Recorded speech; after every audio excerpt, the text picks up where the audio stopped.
Hello, my lovely people. It's your host, Smart, once again, and welcome back to SmartSportStudio, where we don't just shout headlines, we break them down properly. And today, we've got one of those Champions League brackets that feels like UEFA woke up and said, let's ruin sleep schedules globally, because this is not just a round of 16 draw. This is a full roadmap to chaos. And the key detail, listen carefully, is that the bracket is split into two lanes. The teams on the left side will keep knocking each other out until one reaches the final. The teams on the right side will do the same. No left versus right until the last day. So when you talk about who can meet who, it's not vibes, it's literally the bracket. So let's break it down from round of 16, then project what's next, and then talk about who's built for the deep run without overcomplicating it. And yes, we'll keep it fun because some of these ties are basically football's version of a reality show. Let's start on the right side of the bracket, because this side is where underdogs can become legends and favorites can become memes. Newcastle versus Barcelona. This one is pure temperature clash. Newcastle want it loud, fast, direct, and aggressive. St. James's Park energy where the ball doesn't get time to breathe.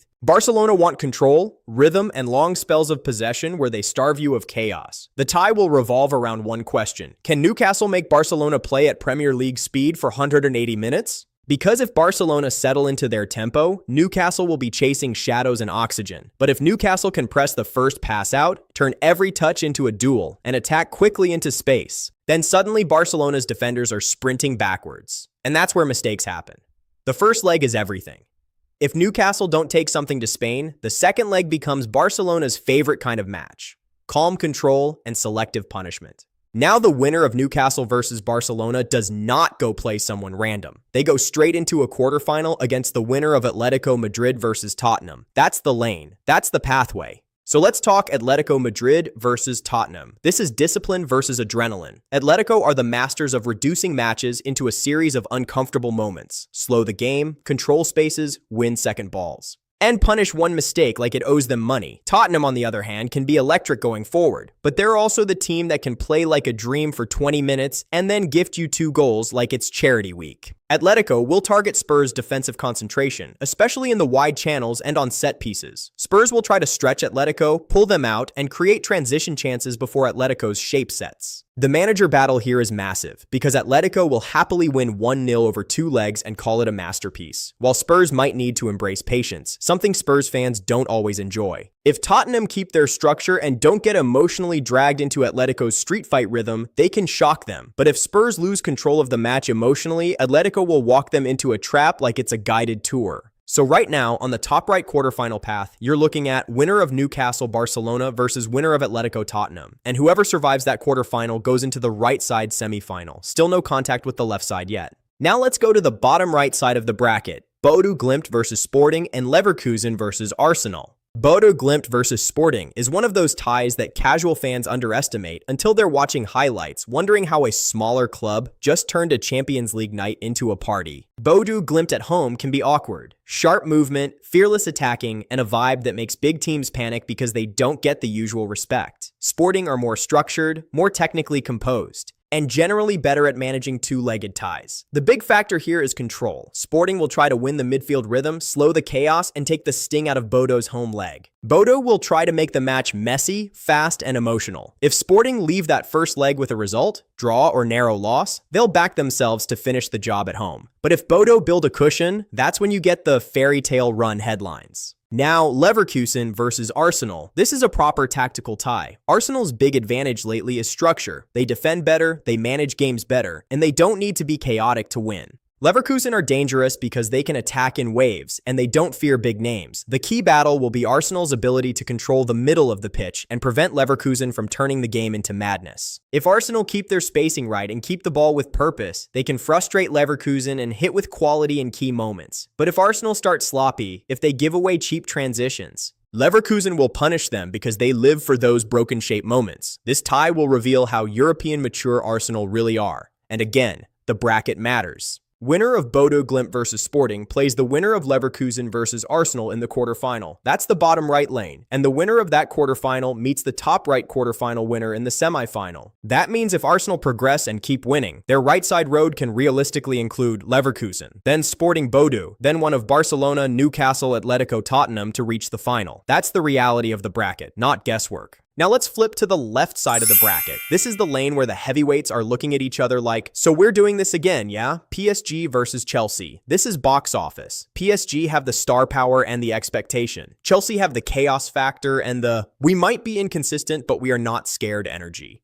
The tactical heart of this tie is whether Chelsea can keep their defensive discipline and avoid giving PSG those wide-open spaces where PSG attackers turn matches into highlight compilations. PSG will try to isolate defenders, create 1v1s, and force Chelsea's backline into uncomfortable decisions. Chelsea will try to keep it compact, compete in midfield, and use transition moments to hurt PSG. This is also an emotional tie. PSG often carry pressure in Europe. Chelsea, historically, can be weirdly comfortable in knockout football because they've lived in that pressure before. The first 30 minutes of the first leg will tell us a lot. If PSG score early, they can control the mood. If Chelsea keep it tight, the pressure shifts. Galatasaray versus Liverpool. This is atmosphere versus experience. Galatasaray at home is one of those places where the noise has its own weather system. Liverpool, though, are built for European nights. The key is whether Liverpool can survive the away leg without damage and then impose themselves at Anfield, where they can turn up the intensity and press you into mistakes. Galatasaray will try to start fast, score early, and make the tie emotional. Liverpool will try to do what Liverpool do, manage the chaos, keep their structure, and wait for the moment to strike.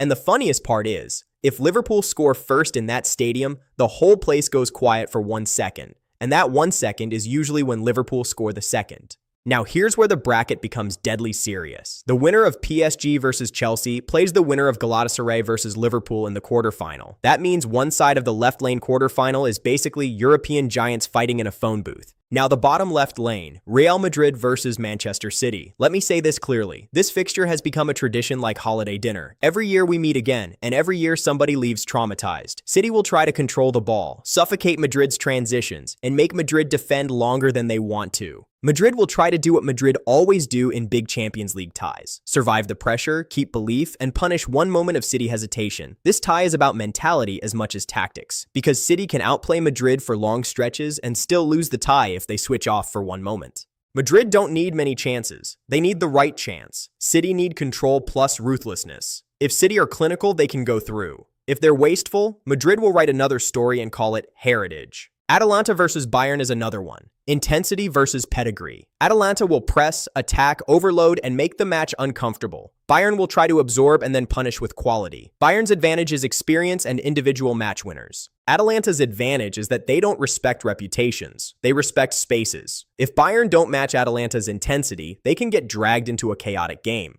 But Bayern usually learn quickly in two-leg ties. They might suffer for 45 minutes, then turn one chance into a goal, and suddenly Atalanta are chasing a ghost. And again, the bracket matters. Winner of Real Madrid versus Man City plays the winner of Atalanta versus Bayern in the quarterfinal. So yes, Madrid City might have to face Bayern just to reach the semifinal. That's not a tournament route. That's a combat course. Now let's map the left side semifinal. On the left lane, the two quarterfinal winners face off for a place in the final. That means the left side finalist is likely to survive some combination of PSG Chelsea, Liverpool Galatasaray, Madrid City, Bayern Atalanta. Whoever comes out of that side will arrive in the final looking like they've been through a war. And sometimes that's exactly what you need to win the Champions League. On the right lane, the path feels lighter in name value, but it's still dangerous. It includes teams that can absolutely punish you if you treat them like a warm-up. Barcelona, Atletico, Arsenal, Leverkusen, those are not easy ties. And if you add a Bodo Glimt fairy tale or a sporting upset, that right side becomes the lane where momentum and confidence can grow fast.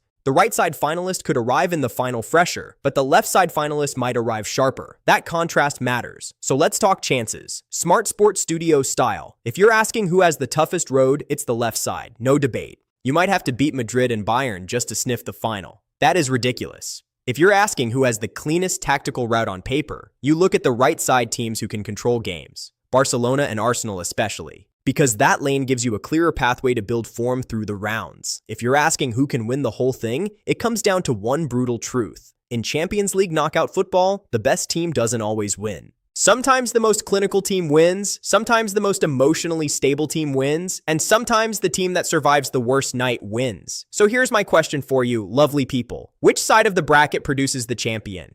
The heavyweight left side that sharpens you in fire, or the right side that lets you build rhythm and momentum? Drop your predictions in the comments. Tell me who you think reaches the final from the left lane, and who survives the right lane. Like the video, subscribe to the channel, and stay locked in with Smart Sports Studio because we don't just react to football, we read what's coming next.